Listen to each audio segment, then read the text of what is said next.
الحمد لله نحمده ونستعينه ونستغفره ونؤمن به ونتوكل عليه ونعوذ بالله من شرور أنفسنا ومن سيئات أعمالنا من يهده الله فلا مضل له ومن يضلل فلا هادي له ونشهد أن لا إله إلا الله وحده لا شريك له ونشهد أن سيدنا وسندنا وحبيبنا وشفيعنا ومولانا محمدا عبده ورسوله صلى الله تعالى عليه وعلى آله وأصحابه وبارك وسلم أما بعد فأعوذ بالله من الشيطان الرجيم بسم الله الرحمن الرحيم وأذن في الناس بالحج يأتوك رجالا وعلى كل ضامر يأتين من كل فج عميق ليشهدوا منافع لهم وقال النبي صلى الله عليه وسلم من حج فلم يرفث ولم يفسق رجع كيوم ولدته أمه أو كما قال عليه الصلاة والسلام صدق اللہ وصدق رسولہ النبی الکریم۔ حضرات علماء کرام، میرے محترم بزرگوں اور دوستوں اور میری ماؤں بہنوں، اللہ تعالیٰ نے اپنے فضل خاص سے ہمیں یہاں پر بلایا ہے۔ ہم آئے نہیں، لائے گئے۔ ہمارے حضرت والا شاہ کی مقدس صاحب رحمۃ اللہ علیہ فرمایا کرتے تھے، میں آیا نہیں لایا گیا ہوں، محبت دے کے تڑپایا گیا۔ سمجھتا لاکھ اسرار محبت نہیں، سمجھا میں سمجھایا گیا۔ اس لیے کہ اس یہ آیت مبارکہ جو میں نے تلاوت کی ہے، اس کی تفسیر میں مفسرین نے لکھا ہے کہ جب اللہ کا گھر بن گیا اب اس گھر کو آبادی کی بھی ضرورت ہے۔ ابراہیم السلام نے دو اہم دعائیں فرمائیں، ایک تو امام مانگا، وابعث فیہم رسولا، اب ایک امام بھیج دیجیے یہاں پر جو نبی کریم صلی اللہ علیہ وسلم کی صورت میں ظاہر ہوئے۔ آپ خود فرماتے تھے میں اپنے دادا ابراہیم کی دعا، اور دوسرا اللہ اب اس گھر کو آباد کرنا ہے، فرمایا آواز لگائیے، حج کی آواز لگائیے، اذن فی الناس بالحج۔ جبل ابی قبیس پر کھڑے ہو کر یا مقام ابراہیم پر کھڑے ہو کر آواز لگائی، اور یہ کہا اللہ میں تو آواز لگاؤں گا لیکن یہ تو جنگل ہے، کون سنے گا؟ کہا آواز لگانا تیرا کام ہے، پہنچانا ہمارا کام ہے۔ آواز لگائی۔ اس وقت کی جو مخلوق جس کے مقدر میں تھا اس نے بھی لبیک کہا، اور جو ماؤں کے پیٹوں میں تھے انہوں نے بھی لبیک کہا، اور جو باپ کی پیٹھ میں تھے انہوں نے بھی لبیک کہا، قیامت تک کے لوگوں سے۔ یہ جو لبیک ہم کہتے ہیں، ہم حاضر ہیں، یہ اس ندا کا جواب ہے جو انہوں نے اس وقت لگائی تھی ابراہیم السلام نے۔ جن کی روحوں نے جواب دیا وہ لبیک میں حاضر ہوں، تو بلائے گا تو لبیک ہے نا، جیسے ابا بلاتا ہے جی ابا جان میں حاضر ہوں، تو ہم لبیک کس وقت کہہ رہے ہیں؟ یہ ہم لبیک اس ندا کا جواب دے رہے ہیں۔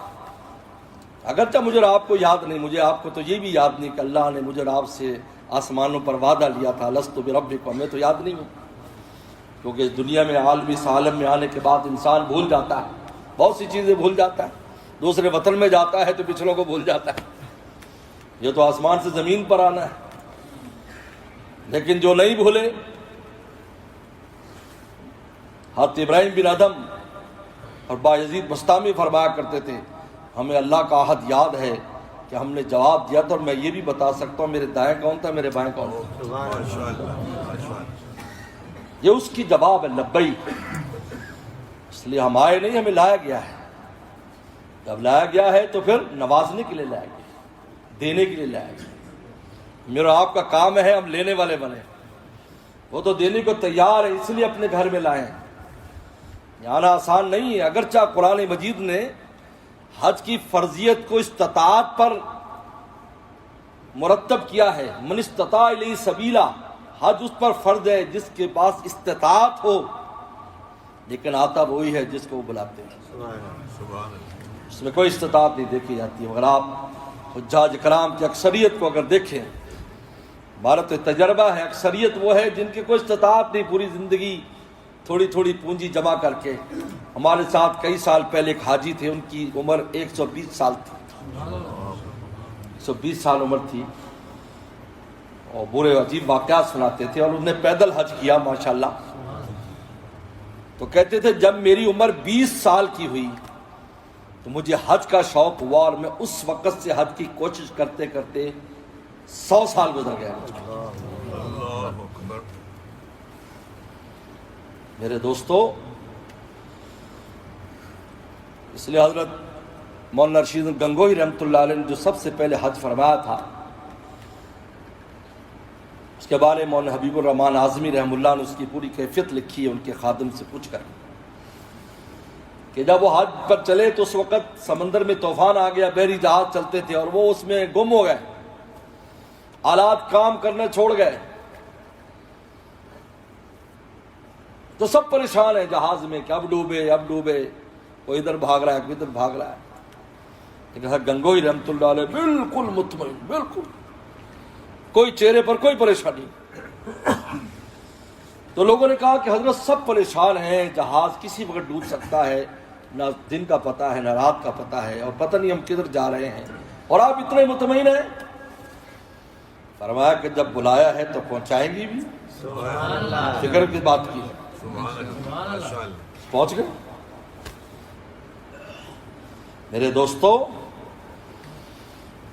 اللہ نے نوازنے کے لیے بلایا ہے، لیکن ہمیں بھی اس قابل بننا ہے کہ ہم نوازے جائیں۔ اس لیے قبولیت حج کے لیے جہاں ظاہری اسباب ہیں، ظاہری اسباب وہ طریقہ حج ہے، وہ مذاکرہ حج ہے جو علماء کرام آپ کے ساتھ کر رہے ہیں، مولانا شفیق صاحب دان برکاتہم، مفتی انس صاحب آپ کے ساتھ کر رہے ہیں کہ ہم نے حج کیسے کرنا ہے، حج کے افعال کو کس طرح انجام دینا ہے، یہ اس کے ظاہری اسباب ہیں، اور کچھ اس کے باطنی اسباب ہیں جس سے وہ قبول ہوتا ہے، جس میں سب سے پہلے اخلاص نیت ہے۔ حج کس لیے کر رہے ہیں، کس کے لیے کر رہے ہیں؟ آپ یہ دیکھیے کہ اخلاص نیت کی اہمیت اس سے دیکھیں۔ آپ نماز پڑھتے ہیں اور آپ نے کہا اللہ اکبر، میں اللہ کے لیے نماز پڑھتا ہوں، رکوع میں دوبارہ نیت کی ضرورت نہیں ہے، سجدے میں ضرورت نہیں ہے، قیام میں ضرورت نہیں ہے، قومے میں ضرورت نہیں ہے، قاعدے میں ضرورت نہیں، اب نیت کی، آپ نے نیت کر لی بس کافی ہے۔ روزے میں صبح کو نیت کرتے ہیں آپ کو، ظہر میں دوبارہ نیت کی ضرورت نہیں، عصر میں ضرورت نہیں ہے، لیکن یہاں پر میقات سے حج کی عمرے کی نیت کرنے کے باوجود بھی کہا جا رہا ہے کہ جب طواف کرو گے پھر نیت کرو، سعی کرو گے پھر نیت کرو، یہ بتانے کے لیے کہ اخلاص سے نیت نہیں ہوگا یہ سفر قبول نہیں ہوگا۔ اس لیے ہر جگہ پر تذکیر کرائی جا رہی ہے۔ اس لیے بزرگوں نے لکھا ہے کہ جب انسان مینا جائے تو کہے مجھے اللہ مینا میں بلا رہے ہیں، مجھے اللہ عرفات میں بلا رہے ہیں، مجھے اللہ مزدلفہ میں بلا رہے ہیں، اس بات کی نیت کرے، بار بار سوچے مجھے اللہ یہاں بلا رہے ہیں، یہاں بلا رہے ہیں، یہاں بلا رہے ہیں۔ اخلاص نیت کہ کس کے لیے، دل کے نہا خانے میں بار بار سوچے کہ میں کیوں کر رہا ہوں، میں حاجی صاحب کہلاؤں گا، مجھے سر میرا اتنا حج ہو جائے گا، میرا نہیں بھائی، قبول ہو جائے تو ایک بھی کافی ہے۔ حاجی امداد اللہ مہاجر مکی رحمۃ اللہ علیہ مکہ شریف میں روایا کرتے تھے اور رویا کرتے تھے کہ بس ہے ایک ہی نالا اگر پہنچے وہاں، ایک رونا کافی ہے، بس ہے ایک ہی نالا اگر پہنچے وہاں، کرچے کرتے ہیں بہت نالہ و فریاد ہم، لیکن اگر ایک بھی وہاں پہنچ جاتا ہے تو کافی ہو جاتا ہے۔ اخلاص نیت ہر قدم قدم پر کہ میں کس لیے کر رہا، دل کا جائزہ لیتے رہیں، دل میں کسی غیر کو نہ آنے دیں۔ یہ سفر اختیاری نہیں ہے، میرے پاس مال ہے تو میں چلا جاؤں گا۔ 2 سال تک تڑپتے رہ گئے، مال والے بھی بغیر مال والے بھی، نہیں آ سکے. اب اللہ تعالیٰ نے ہمارے لیے راستہ کھولا ہے, اور 2 سال کے وقفے کے بعد پہلی دفعہ آنے والوں میں اللہ نے ہمیں قبول کیا ہے. یہ عجیب بات ہے, اس وقفے کے بعد ہمیں اللہ نے قبول فرمایا. آخر یہ زمینیں بھی تو ہمارے انتظار میں تھی نا. مولانا رومی نے فرمایا کہ اگر پیاسوں کو پانی کی ضرورت ہے تو پانی بھی اپنی قدردانوں کا انتظار کرتا ہے. پانی بھی کہتا ہے کہ کوئی مجھے پی کر کے الحمدللہ بڑا شاندار پانی تھا. یہ جگہیں, یہ مینا کی وادیاں, یہ عرفات کا میدان, یہ بھی ان کے انتظار میں تھا جو یہاں پر آئے, آ کر اس کو آباد کریں. اللہ نے 2 سال کے بعد مجھے آپ کو منتخب کیا. یہ معمولی بات نہیں ہے. اس سال حج میں آنے والا, اب اس کے بعد جو مسلسل حج چلے گا انشاءاللہ تعالی, ہم اس کے متقدمین میں سے, ہم ان کے اولین میں سے ہیں. ہم ان راستے کھلنے کے بعد سب سے پہلے آنے والوں میں سے. اگرچہ خرچے کے اعتبار سے باجوں میں یہ کچھ بھی نہیں ہے. لیشہدوا منافع لہم کی تفسیر میں لکھا ہے, اس کی تفسیر میں لکھا ہے مفسرین نے پیغمبر سلام کے حوالے سے کہ اپنے نفع کے اوپر حاضر ہو جاؤ. فرمایا دینی نفع کہ حج جیسا عمل ملے گا کہ یوم ولدتم, ایسے آئے گا جیسے آج ماں کے پیٹ سے نکلا ہے. اور ظاہری نفع کہ ہمیشہ کے لیے فقر و فاقہ اس انسان کا ختم کر دیا جائے. سبحان اللہ. یشہدوا منافع لہم, دینی نفع ایسے ہو گئے, پاک ہو گئے, تعلق کا خاص نصیب ہو گیا, اللہ کی مہمانی میں آ گئے. یہاں آپ اپنا نہیں کھا رہے ہیں, یہ گروپ والے نہیں کھلا رہے ہیں, یہ مولا کا کھا رہے ہیں. اللہ تعالیٰ کا عجیب نظام ہے, کیونکہ ہمیں دنیا میں ایک کام کے لیے بھیجا نا, ہم کام کے لیے آئے, ایسے تھوڑی آئے. جب کوئی گورنمنٹ کسی کو کام کے لیے بھیجتی ہے تو اس کے کھانے پینے کا انتظام اور سارے ہوٹلوں کا نظام پہلے اس کے ہاتھ میں پکڑا دیتی ہے کہ دیکھو بھائی گھبرانے کی ضرورت نہیں, جاؤ یہ دیکھو, یہ تمہارے پاس کوپن ہے, وی آئی پی کوپن ہے, جہاں جہاں جاؤ گے تمہیں روٹی پانی ملے گا. وہ اطمینان سے گورنمنٹ کا کام کرتا ہے. میں اور آپ ماں کے پیٹ میں تھے, 4 مہینے ہماری عمر تھی, اللہ نے لکھ دیا کہ روٹی کی فکر نہیں کرنا, ہمارے کام کی فکر کرنا. یہ ہم ابھی سے لکھ کر دے رہے ہیں کہ تیری یہ روٹی. اللہ نے پہلے ہی ہمارے مال میں اپنا حصہ ڈال دیا کہ یہ ہماری طرف سے ہے. اب جاؤ مکہ شریف میں جاؤ, ہمارے مہمان, مدینے میں آؤ تو ڈبل مہمانی, ہماری مہمان بھی رسول اللہ کے مہمان.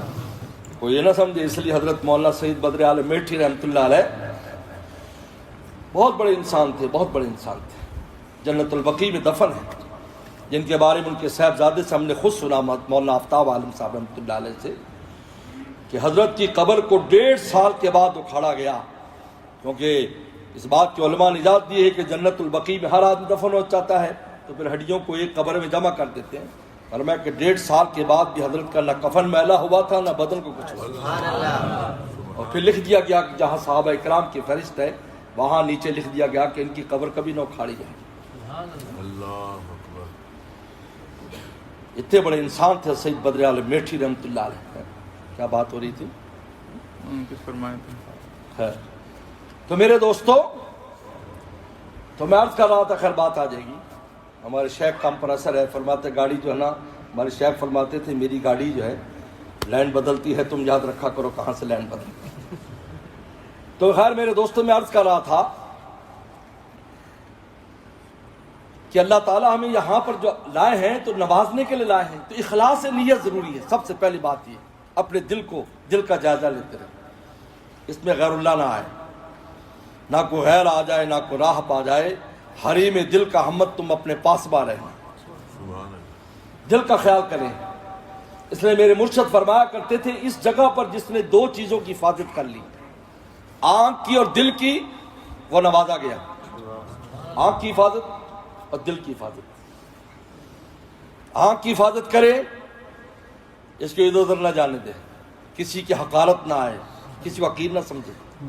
یہ سب اللہ رسول کے مہمان ہیں. ہاں حضرت فرماتے تھے بدر عالم میٹھی رحمۃ اللہ علیہ کہ اگر مکہ مدینہ میں کوئی آپ کی دعوت کرے, یہ آپ کی دعوت ہے, فرمایا کہ دعوت اس کی طرف سے نہیں ہے, یہ اللہ کی طرف سے ہے, یہ رسول اللہ کی طرف سے. بہت اونچی بات ہے. فرماتے تھے اہل مدینہ کو تم جو حاجیوں کی دعوت کرتے ہو تو یہ نہ سمجھو ہم کر رہے ہیں، بلکہ رسول اللہ نے تمہاری ڈیوٹی لگائی ہے کہ بھائی میرا مہمان آیا ہے تم اس کی دعوت کرو۔ صحابہ اکرام رسول اللہ کے مہمانوں کی دعوت کرتے تھے تو وہ دعوت رسول اللہ کی طرف سے ہوتی تھی، اگرچہ صحابہ اکرام کیا کرتے تھے۔ آنکھ کی حفاظت کرے، اس آنکھ کو ادھر ادھر نہ جانے دے، کسی کو حقیر نہ سمجھے یہ ایسا، کیونکہ پوری دنیا کو یہ تو دیکھے مہمان کس کے ہیں۔ اگر بادشاہ کسی چوڑے چمار کو بھی مہمان بنا لے اس کو بھی عزت کی نگاہ سے دیکھنا ہوگا، کیونکہ مہمان کس کا ہے، یہ تو پھر بھی ایمان والے ہیں۔ اور دل کی حفاظت کرے، کسی کا حقارت نہ آنے دے اس میں، بلکہ خود ہی سب سے دیکھو یاد، اللہ کے دربار سے پانے کا نسخہ یہی ہے، رسول اللہ کے دربار سے پانے کا نسخہ یہی ہے، جو جتنا اپنے آپ کو کمتر بنا کر پیش کرے گا اتنا نوازا جائے گا۔ ورنہ اگر ساقی اس برتن میں نہیں ڈالتا جس کے اندر پہلے سے کوئی مال پڑا ہو، اس لیے کہتے ہیں مال لینے کا طریقہ کیا ہے کہ جلدی سے اپنے گلاس کو خالی کر لو تاکہ جب دوبارہ دور میں ساقی آئے تو آپ کے گلاس خالی دیکھ کر پھر بھر دے۔ آپ کچھ بھی کر لیں پھر بھی کہیں میں نے کچھ نہیں کیا، مجھ سے کچھ نہیں ہوا، دل میں بھی یہ بات ہو کہ مجھ سے کچھ نہیں ہوا، میں جو کرنا چاہتا میں نہیں کر سکا۔ یہی وجہ ہے کہ نماز جیسی عبادت کے بعد بھی استغفار کا حکم ہو رہا ہے۔ دیکھیے نماز پڑھ کر سنت کیا ہے؟ استغفر اللہ استغفر اللہ استغفر اللہ۔ کیوں بھائی؟ ہم نے تو نماز پر گناہ تو نہیں کیا، اللہ ہم نماز کا حق ادا نہیں کر سکتے، معاف کر دیجیے ہمیں، معاف کر دیجیے، تب نماز جائیں۔ میرے دوستو اخلاص نیت اللہ کی رضا کے لیے صرف، اب بھی اور بعد میں بھی۔ اور نمبر 2 تقوی اختیار کریں، گناہوں سے بچیں۔ اگر تقوی نہیں ہوگا ہمارا کوئی عمل قبول نہیں۔ انما یتقبل اللہ من المتقین، قرآن نے فارمولہ بیان کیا ہے، قانون بیان کیا ہے کہ قبول کب ہوگا؟ متقین سے ہوگا۔ تقوی نام ہے نفس اور شیطان سے دور بھاگنے کا۔ جو نفس اور شیطان سے دور رہے گا اس کا عمل قبول ہے۔ اگر میں آپ چاہتے ہیں میرا آپ کا حج قبول ہو تو پھر ہر گناہ سے اپنے آپ کو بچانا ہوگا، اپنے ہر عضو کی دل سمیت حفاظت کرنی، آنکھ کی حفاظت کرنی ہوگی، کان کی، زبان کی، ہاتھ پاؤں کی، دل کی حفاظت کرنی ہوگی کہ ہم سے کوئی گناہ سرزد نہ ہو۔ اور پھر ان مقامات پر یاد رکھو جتنا مقام اونچا ہوتا ہے اور جتنا وقت اونچا ہوتا ہے اس طرح گناہ کی قیمت بھی ویسی لگتی ہے۔ اگر 1 لاکھ کی یہاں پر ہماری نماز ہے اور ہمارا ذکر ہے تو گناہ کے اوپر بھی اتنی ہی سزا ہے۔ جتنا مقام محترم ہوگا اور جتنا زمان محترم ہوگا اتنا ہی گناہ کی شدت بھی اتنی ہوگی۔ تقوی اختیار کریں، گناہ سے بچے، کوئی گناہ نہ ہو، ہماری زبان سے ایسی کوئی بات نہ نکلے۔ ہم یہاں پر آ کر اپنے روٹین کے مطابق گپے لگاتے ہیں یا پیچھے بات چیت کر رہے ہیں یا ادھر ادھر کی باتیں کر رہے ہیں، غیبتیں ہو رہی ہیں اور بدگمانیاں ہو رہی ہیں اور ادھر سیاسی تبصرے ہو رہے ہیں اور سیاسی باتیں بھائی ہم اس وقت کسی اور کام کے لیے آئے ہیں، ہم ان چیزوں کے لیے نہیں آئے ہیں۔ ہمیں ان سب سے دور ہونا پڑے گا، ہمیں گفتگو میں بھی احتیاط کرنی پڑے گی، ہمیں دیکھنے میں بھی کہ ہمیں کہاں دیکھنا کہاں نہیں دیکھنا۔ اپنے آپ کو حفاظت کر، پوری دنیا کو حسن آتا ہے پھر اختلاط ہوتا ہے، لیکن یہ دیکھنا ہوگا کہ یہ سب اللہ کی مہمان ہیں۔ ہماری ماں بہن سے زیادہ، میرے شیخ فرماتے تھے ہماری ماں بہن سے زیادہ محترم ہے، کیونکہ مہمان کس کی بن کر آئیں گے۔ یہ تو دیکھیں تاکہ آنکھ غلط نہ دیکھے، دل میں غلط بات نہ آئے۔ حضرت لوط علیہ السلام کے پاس جب مہمان آئے اور قوم آئی بری نیت کے ساتھ تو کیا کہا؟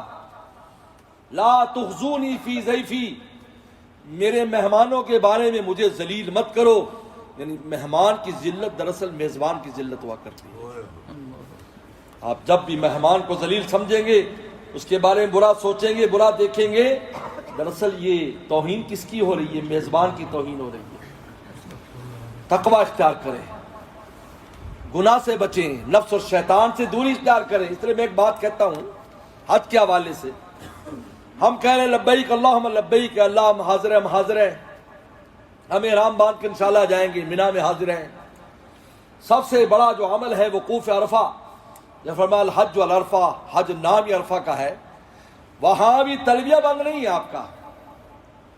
مزدلفہ میں آئے تو تلبیہ بند نہیں ہے. اللہ حاضر تو ہو گئے, آپ کی ملاقات بھی ہو گئی, کیونکہ میدان جو عرفات ہے یہ اللہ کی ملاقات کا دن ہے. اس لیے تو اپنے گھر سے نکالا ہے کہ بھائی گھر تو میرا یہاں ہے لیکن میں وہاں ہوں, میں وہاں ہوں. اگر میری ملاقات کرنی ہے حاجی صاحب تو گھر چھوڑنا ہوگا. اگر آپ کہیں جی مجھے تو لاکھ کی نماز نہیں چھوڑنی ہے, 27 لاکھ ہو جائے گا, جماعت سے نماز پڑھوں گا, ٹھیک ہے, عدد کے اعتبار سے تمہیں اجر تو ملے گا لیکن میں نہیں ملوں گا. مجھے لینا ہو وہاں آنا ہوگا, جنگل میں آنا ہوگا. یہ ہے عشق و محبت, یہ ہے شریعت. اپنی مرضی نہیں چلے گی کہ کیلکولیشن کا مذہب نہیں ہے کہ اتنا ملے اتنا ملے, بس وہ خوش ہو جائے بس کافی ہے, وہ راضی ہوں بس کافی ہے. وہاں آؤ, ہمارا وہاں میدان میں آؤ, وہاں ہم ملیں گے, تم ہماری تجلیات وہاں اتریں گی. پھر مزدلفہ میں آؤ, لیکن پھر بھی تلبیہ بند نہیں ہے. عجیب بات ہے, تلبیہ بند نہیں. تلبیہ کب بند ہوتا ہے؟ علماء کرام بیٹھے ہیں, جب جمرات پر اور شیطان پر پہلی کنکری ماری جاتی ہے تو تلبیہ موقوف. کہا کہ میرے دشمن سے اظہار دشمنی کر دیا, اب تمہاری حاضری قبول ہے. یہ سے آپ اندازہ کریں تقوی کی کیا اہمیت ہے. ایسے تھوڑی کہتے ہیں قرآن انما یتقبل اللہ من المتقین, کہ اللہ متقین سے قبول فرماتے ہیں. اس لیے قدم قدم پر پوری زندگی کے لیے ہم نے یہ سبق یہاں سے لے کر جانا ہے کہ ہم اللہ کو ناراض نہ کریں انشاءاللہ تعالیٰ. اس کے لیے ہمت کریں, ہمیں ہمت دی ہے, ہم ہمت کریں گے تو تبھی کام بنے گا نا. اللہ نے ہمت نہ دی ہوتی تو حکم ہی کیوں دیتے؟ ہمیں حج کا حکم دیا تو ہم میں ہمت تھی تو ہمیں یہاں لایا گیا اور کہا کہ چلو بھی حج کرو. اور تیسری چیز میرے دوستو, اللہ تعالیٰ کی محبت کا غلبہ پیدا کرو اپنے اندر, کیونکہ یہ محبت اور عشق کا سفر ہے, یہ عقل کا سفر نہیں ہے. اس میں عقل کا کوئی دخل نہیں, کوئی عقل کا دخل نہیں. اس لیے میں تو کہا کرتا ہوں کہ وہ جو راستے میں جب جدہ سے آتے ہیں وہاں پر لکھا ہے طریق مسلمین طریق غیر مسلمین. دیکھا ہوگا کہ مسلمانوں کا راستہ, میں کہ یہ طریق عاشقین طریق غیر عاشقین, کیونکہ اس عمل کو عاشق تو سمجھ سکتا ہے, غیر عاشق نہیں سمجھ. وہ کہہ گا یہ کپڑے اتار کر ایک گھر کے کیوں چکر کاٹتے ہیں بھائی, انہیں کیا ہو گیا ہے؟ دنیا کے عقلاء کو اگر کہا جائے تو ان کو بات سمجھ میں آنے والی نہیں ہے. گھر چھوڑ کر میدان میں جا رہے ہیں, سمجھ میں آنے والی نہیں ہے. کون سا ایسا عمل ہے حج کا جو عشق و محبت پر جس کی بنیاد نہیں ہے میرے دوستو؟ یہ خالص عشق و محبت کا سفر ہے. اگر اس سفر کرنے کے باوجود بھی ہمارا دل اللہ کی محبت میں, رسول اللہ کے عشق میں مبتلا نہ ہو تو پھر اس سفر سے ہم نے صحیح فائدہ نہیں اٹھایا. یہ ہے عشق و محبت کا سفر. اب خدا کے عاشق بن کے جائیں, اور جب اللہ تعالیٰ کا کوئی بندہ عاشق ہو جاتا ہے تو پھر دنیا کے جھمیلے اس کو نقصان نہیں پہنچاتے, کیونکہ اس کا دل, اس نے اپنا دل خدا کو دے دیا, تو قیمت تو دل سے لگتی ہے. اس لیے جس کو دل دیا ہوا ہے وہی اس کی حاضری ہے. یہ حدیث شریف میں آتا ہے کہ 7 آدمیوں کو عرش کا سایہ ملے گا, اس میں ایک وہ ہوگا قلبہم معلقم بالمساجد, جس کا دل مسجد میں اٹکا ہو, حالانکہ دکان پر بیٹھا ہے, کھیتی باڑی کر رہا ہے, گھر میں لیٹا ہوا ہے, لیکن دل مسجد سے اٹکا ہے. اس کی حاضری 24 گھنٹے مسجد میں ہے, اور میں اس کو عرش کا سایہ ملے گا, حالانکہ خود تو موجود نہیں ہے لیکن دل وہاں ہے. اگر یہ دل اللہ تعالیٰ کو دے دیا, رسول اللہ کو دے دیا, ہماری حاضری حق ہر وقت وہاں, یاد رکھو ہر وقت وہاں, ہم ہر وقت وہی موجود ہیں. حضرت حاجی صاحب رحمۃ اللہ علیہ, حاجی امداد اللہ مہاجر مکی رحمۃ اللہ علیہ, یہی مکہ شریف متاب میں تشریف فرما تھے, تو اس وقت بڑا ہنگامہ چل رہا تھا دنیا کے اندر. تو کسی نے آ کر کہا کہ آپ کے خلاف یہ سازش ہو رہی کہ آپ کو مکہ شریف سے نکال دیا جائے.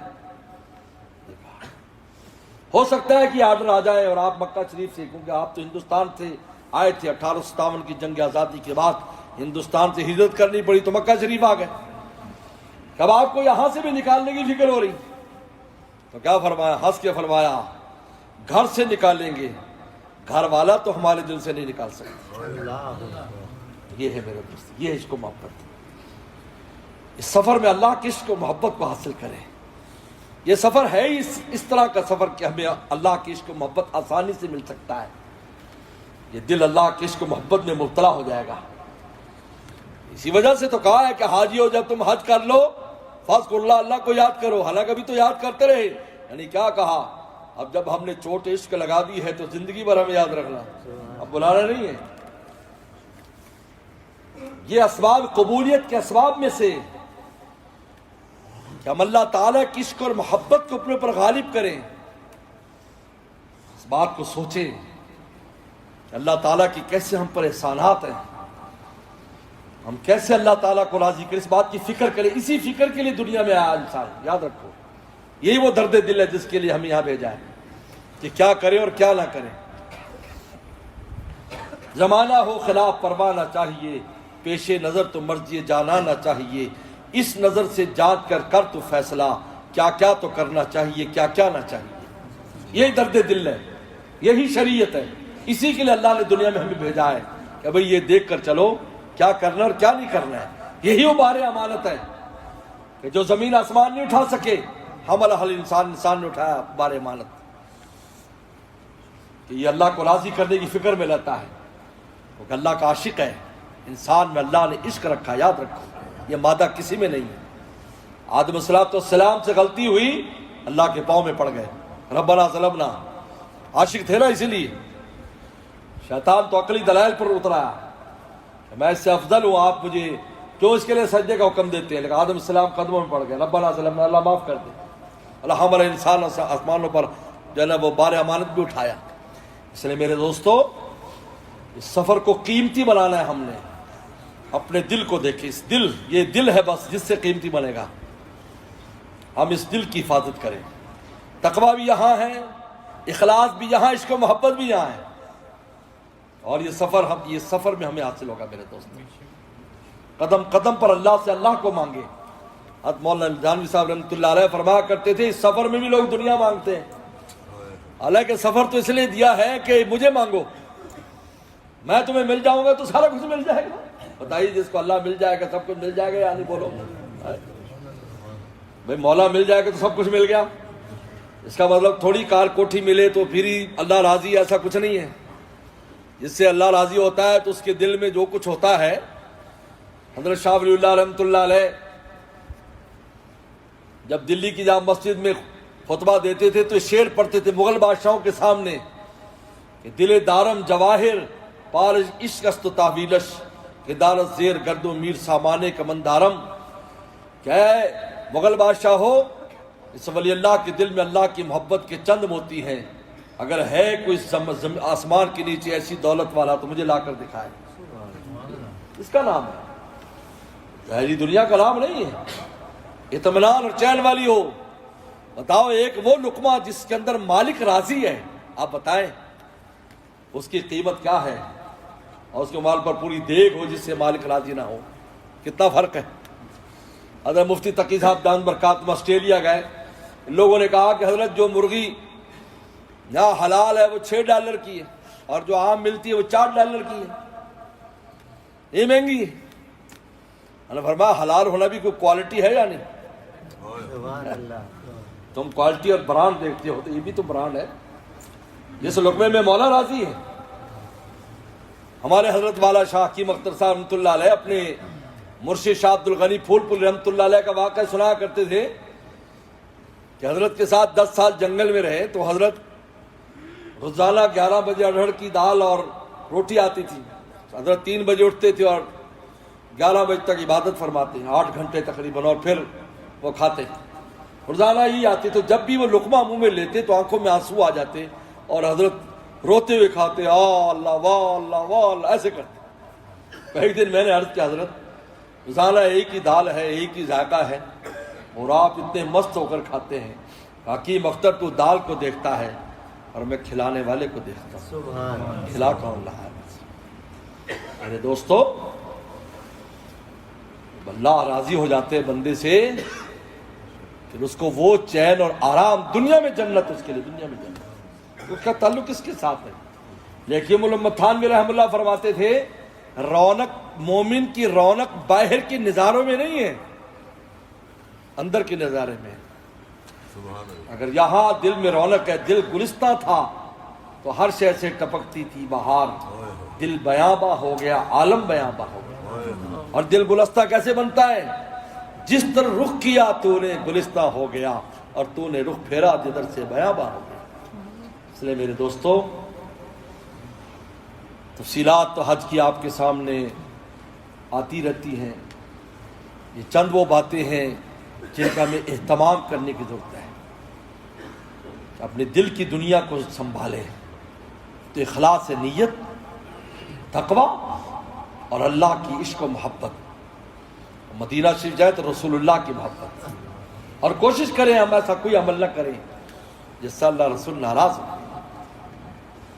ظاہری گناہ بھی چھوڑیں، باطنی بھی چھوڑیں، ظاہری بھی چھوڑیں، اپنے آپ کو رسول اللہ صلی اللہ علیہ وسلم کی سنتوں میں ڈھال لیں، آپ کی اس کے ساتھ ڈھال لیں۔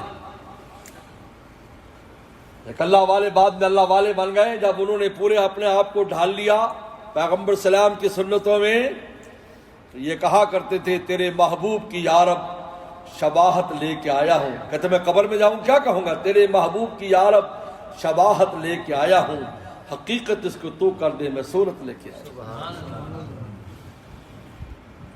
ظاہری اور باطنی طور پر، ظاہری طور پر، باطنی طور پر کوئی ایسا عمل نہ کرے جس سے شریعت منع کرتی ہے۔ بہت کر لیا، ہمیں یہاں خاص جگہ پر لائے ہیں، ہر ایک کے بس میں تھوڑی ہے۔ ہمارے والد صاحب رحمۃ اللہ علیہ نے 1950 میں حج کیا تھا اور 92 میں انتقال ہوا، دوبارہ نہیں جا سکے، کئی دفعہ کوشش کی، بس ایک ہی لکھا تھا ان کی قسمت۔ اللہ تعالیٰ جب یہاں لے کر آتے ہیں، مجھے ایک واقعہ یاد آیا، حضرت مفتی مولانا حبیب الرحمن اعظمی رحمہ اللہ نے لکھا ہے اعیان الحجاج میں کہ شیخ سعدی رحمۃ اللہ علیہ حج کے لیے پیدل سفر فرما رہے تھے، تو لوگ سواریوں پر جا رہے تھے، تو ان کے دل میں بات آئی، اللہ میرے پاس بھی کوئی چھوٹی موٹی سواری ہوتی، جس طرح اللہ ہمیں معاف فرمائے کہ ہم دوسروں کی نعمتوں کو دیکھ کر دل میں آ جاتا ہے کہ یوں ہے یہ وہاں ہے، تو فوراً تنبیہ فرمائی اللہ نے، کیونکہ اللہ کے جو پیارے ہوتے فوراً تنبیہ فرماتے ہیں۔ دل میں بات آئی اور فوراً تنبیہ آ گئی۔ فرماتے میں نے ایک راستے میں ایک عجیب چیز دیکھی کہ ایک گول گھومتی کوئی چیز جا رہی، تو میں نے سمجھا کوئی جانور ہے، پہلے تو سمجھا جنگل کا ماحول تھا، لیکن میں قریب گیا تو ایک آدمی تھا جو چمڑے میں بندھا تھا، جس کے دونوں ہاتھ بھی نہیں تھے، کونیوں سے کٹے ہوئے تھے، اور دونوں پاؤں بھی گھٹنوں سے کٹے ہوئے تھے، اور وہ چمڑے میں بندھا تھا، اور خاص اس سے وہ گیند کی طرح لڑکتا ہوا جا رہا تھا۔ میں نے سلام کیا تو رک گیا، اس نے سلام کیا، جواب دیا، مسلمان تھا۔ میں نے کہا کہاں جا رہے ہو؟ کہا حج کرنے جا رہا ہوں۔ حج کرنے جا رہا ہوں۔ کہا کہاں سے آیا؟ کہا بخارا سے آیا ہوں۔ کہا کب سے نکلے ہو؟ کہا یہ 10واں سال ہے مجھے، 10واں سال، میں سواری پر بیٹھ نہیں سکتا، میری مجبوری ہے پیدل سفر کرنا، میں 10 سال سے گھر سے نکلا ہوں۔ فرماتے ہیں کہ میری چیخ نکل گئی اور میں سجدے میں گرا، اللہ میری تو ٹانگیں سلامت ہیں، میرے ہاتھ بھی سلامت ہیں، جانے والے تو ایسے بھی جاتے ہیں۔ اور میں نے اس کو مطاب میں دیکھا کہ ویسے طواف کر رہا تھا۔ میرے دوستو، اگر اللہ تعالیٰ نے فضل خاص ہم یہاں لائے ہیں، اب ہم یہاں سے واپس جائیں تو لے کے جائیں، خالی نہ جائیں۔ اور اس کے لیے کیسے ہوگا؟ اپنے اندر کو خالی کریں، اپنے برتن کو مانجیں۔ میرے مرشد فرمایا کرتے تھے ان جگہوں پر سفر کرے تو خوب توبہ استغفار کرتا رہے پہلے، تاکہ دل کا برتن پہلے مانجا جائے، جب وہاں جائیں تو پھر اس میں ڈالا جائے۔ برتن مانجنے میں نہیں لگا رہے۔ یہ ہمیں فرماتے تھے بھائی میرے پاس آیا کرو تو خوب توبہ استغفار کر کے آیا کرو جب بزرگوں کے پاس جاؤ، تاکہ وہاں جائیں تو ان کی فیوزات و برکات ہمیں منتقل ہو، ان کے دل کی دولت ہمیں منتقل ہو۔ یہ توبہ استغفار تو خود تم گھر میں بھی کر سکتے ہو، برتن مانجنے کے لیے شیخ کو نہ رکھو کہ تمہارے دل کا برتن مانجے، بلکہ بھرنے کے لیے رکھو۔ توبہ استغفار میں جب ہم جائیں، اللہ اپنی کمائیگی، اپنی لائقی، اس کے باوجود اس کی ان کی بڑی اتنی عنایات، جب ہم یہ سوچیں گے تو حقیقت واضح ہو جائے گی کہ ہم کیا ہیں اور کیسے نوازا جا رہا ہے، تو پھر ہم وہاں جائیں گے تو انشاءاللہ ساقی ہمارے دل کے برتن کو بھر دے گا۔ اللہ مجھے آپ کو عمل کی توفیق عطا فرمائے۔ وآخر دعوانا ان الحمدللہ رب العالمین۔ اللهم لك الحمد كما انت وصل على محمد كما انت وفل بنا كما انت انك انت التقوى والمغفرة ربنا ظلمنا انفسنا وان لم تغفر لنا وترحمنا لنكونن من الخاسرين اللهم انا نسألك الهدى والتقى والعفاف والغنى اللهم احسن عاقبتنا في الامور كلها واجرنا من خزي الدنيا وعذاب الاخرة اللهم اجعل حجنا مبرورا اللهم اجعل حجنا مبرورا اللهم اجعل حجنا مبرورا وسعينا مشكورا وسعينا مشكورا وسعينا مشكورا وذنبنا مغفورا وذنبنا مغفورا وذنبنا مغفورا۔ یا اللہ ہمیں معاف فرما، یا اللہ ہمیں معاف فرما، ہماری کمی کوتاہیوں کو معاف فرما۔ یا اللہ جو چند دن باقی ہے تیرے دربار میں پہنچنے کے عافیت کے ساتھ ان کو گزروا، اور تیرے دربار میں یا اللہ ہماری حاضری کو قبول فرما۔ عافیت کے ساتھ مینا کا قیام، یا اللہ عرفات کا وقوف، مزدلفہ کا وقوف اور سارے مناسک عافیت کے ساتھ یا اللہ ہمیں انجام دینے کی توفیق عطا فرما، قبولیت کے ساتھ انجام دینے کی توفیق عطا فرما۔ یا اللہ ہر قسم کی جنایت ظاہری باطنی سے بچنے کی توفیق عطا فرما، قدم قدم پر ہماری مدد فرما، ہماری نصرت فرما۔ ہمیں یا اللہ دربار میں آ کر، آپ کے دربار میں آ کر ہمیں یہاں سے خائب اور خاسر نہ فرما، ہم میں سے ہر ایک کو نواز دے۔ یا اللہ 100% آپ کا بن جانے کی توفیق عطا فرما۔ یا اللہ اپنی عشق و محبت ہم سب کو نصیب فرما۔ یا اللہ اپنی محبت نصیب فرما، اپنے حبیب صلی اللہ علیہ وسلم کی محبت نصیب فرما، نیک لوگوں کی محبت نصیب فرما، نیک اعمال کی محبت نصیب فرما، ہر طرح کی عافیت نصیب فرما۔ یا اللہ ہم سفر کر کے آئے ہیں، یا اللہ ہمارے یا اللہ سفر میں ہمارا ساتھی ہو جا، پچھلوں پر نگہبان ہو جا، پیچھے بھی ہمارے گھر بار میں، کاروبار میں ہر طرح کی عافیت فرما۔ ہمارے دل کو یا اللہ کسی بھی تشویش میں مبتلا ہونے سے محفوظ فرما۔ یا اللہ جیسے دل کو محض اپنی طرح متوجہ فرما، ہر تشویشات سے یا اللہ پوری زندگی تشویشات میں ہماری گزری۔ یا اللہ اب آپ کے گھر میں آئے ہیں تو یا اللہ اس دل کو بس اپنے لیے ہی مختص فرما، اپنے لیے مختص فرما، اپنے تجلی خاص ہمارے قلب و جان کو نصیب فرما، اور پوری زندگی اس پر زندگی بسر کرنے کی توفیق عطا فرما۔ یا اللہ ہمارے حج کو حج مبرور فرما، حج مقبول فرما۔ یا اللہ جتنے بھی حجاج کرام آئے ہیں سب کے آنے کو قبول فرما۔ یا اللہ کسی کو بھی یا اللہ خائب اور خاسر نہ فرما، یا اللہ کسی کے حج کو بھی رد نہ فرما۔ یا اللہ پھر جمعے کا مبارک دن آ رہا ہے، یا اللہ 70 حج کے برابر یا اللہ یہ حج ہوتا ہے۔ یا اللہ اس کی پوری برکات ہمیں نصیب فرما، پوری برکات ہمیں نصیب فرما۔ ہمارے آل پر رحم فرما، ہماری دعاؤں کو قبول فرما، ہمارے حق میں، ہمارے وطن کے حق میں، ہمارے قوم قبیلے کے حق میں، ہمارے دوست احباب، ہمارے شہروں کے حق میں، عالم اسلام کے حق میں ہماری دعاؤں کو قبول فرما، ہماری دعاؤں کو قبول فرما۔ 100% آپ کا بن جانے کی توفیق عطا فرما۔ یا اللہ ہمارے مرحومین مرحومات کی مغفرت فرما، بیماروں کو شفا عطا فرما۔ یا اللہ ہر طرح کی جو تنگی تکلیفیں دور فرما۔ یا اللہ بہت سی دعائیں تمنائیں لے کر آئے ہیں یا اللہ، اور بہت سے لوگوں نے ہمیں کہا یا اللہ سب کی حاجات کو پورا فرما، اور قدم قدم پر یا اللہ ہماری مدد نصرت فرما۔ یا اللہ ہمارے اس سفر کو شرف قبولیت نصیب فرما۔ اللہم انا نسألک خیر ما سألک من نبیک محمد صلی اللہ علیہ وسلم، ونعوذ من شر ما استعاذک من نبیک محمد صلی اللہ علیہ وسلم، انت المستعان وعلیک البلاغ ولا حول ولا قوة الا باللہ۔ یا اللہ ہمارے یا اللہ اس کے جو بھی ذمہ دار ہیں یا اللہ اس گروپوں کے یا اللہ ان سب کو خوب برکت عافیت نصیب فرما، ان کی خدمات کو قبول فرما۔ صلی اللہ تعالی علی خیر خلقہ محمد و آلہ وصحبہ اجمعین۔ جزاکم اللہ۔